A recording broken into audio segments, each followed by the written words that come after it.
pengadilan itu kasus penyalahgunaan uang negara melalui Yayasan Supersemar yang kemudian putusannya mewajibkan mengembalikan uang total sekitar 4,4 triliun. Ya, itu juga apa namanya satu putusan yang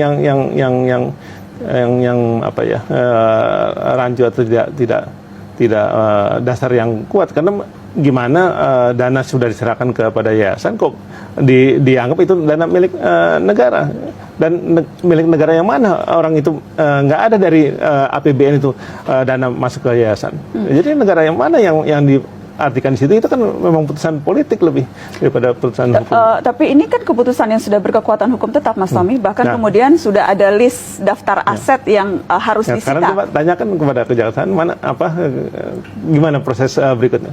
Kalau memang putusan kan ada eksekusinya dan segala macam, itu kan nggak ada apa namanya pelaksanaannya, karena memang nggak berdasarkan hukum yang benar, yang kuat.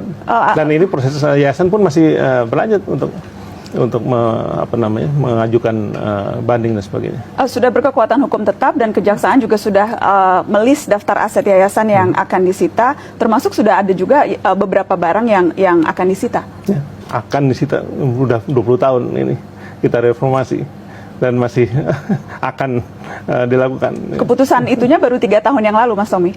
Keputusan terakhirnya 3 tahun. Dan list asetnya. Apa perlu bertahun-tahun untuk melakukan putusan seperti itu? Ya. Jadi intinya yayasan siap untuk siapa yang disalahkan di situ? Jadi yayasan jadi siap untuk menyerahkan berbagai aset. Putusan itu mengembalikan dana. Terus siapa yang disalahkan kan nggak tercantum juga.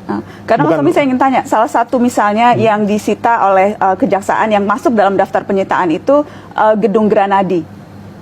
Itu boleh aja, tapi nyatanya kan gedung Granadi kan miliknya perusahaan. Perusahaan itu memang sahamnya salah satunya adalah Yayasan Supersemar. Jadi yang harusnya yang bisa disita itu ya cuman saham Yayasan Supersemar. Gedung Granadi salah satunya gedung tempat aktivitas perusahaan Mas Tommy dan juga kantor Partai Berkarya?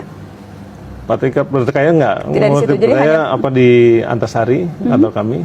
Dan kalau usaha kami memang karena memang selama ini kosong, kami menyewa di situ. Tapi sekarang juga dalam waktu yang tidak terlalu lama kami akan pindah ke gedung baru. Oke, tapi sampai sekarang masih menggunakan gedung Granadi yang sebetulnya statusnya sudah aset sitaan yayasan karena putusan hukum. Saya kira nggak bisa disita itu gedung. Kenapa tidak bisa disita? Karena tadi itu bukan miliknya Yayasan Supersemar, itu miliknya PT Granadi.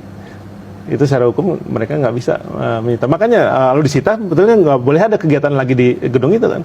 Buktinya masih ada kegiatan karena memang gedung sendiri nggak bisa disita. Secara hukum nggak berwenang yayasan menyita gedungnya. Yang disita adalah aset sahamnya Supersemar, kalaupun itu mau dilakukan penyitaan. Dan kemudian berarti untuk menyelesaikan kewajiban membayar uang negara yang 4,4 triliun, kalau tadi Anda katakan gedung Granadi bukan masuk dari bagian aset dari Yayasan Supersemar, berarti bagaimana kemudian akan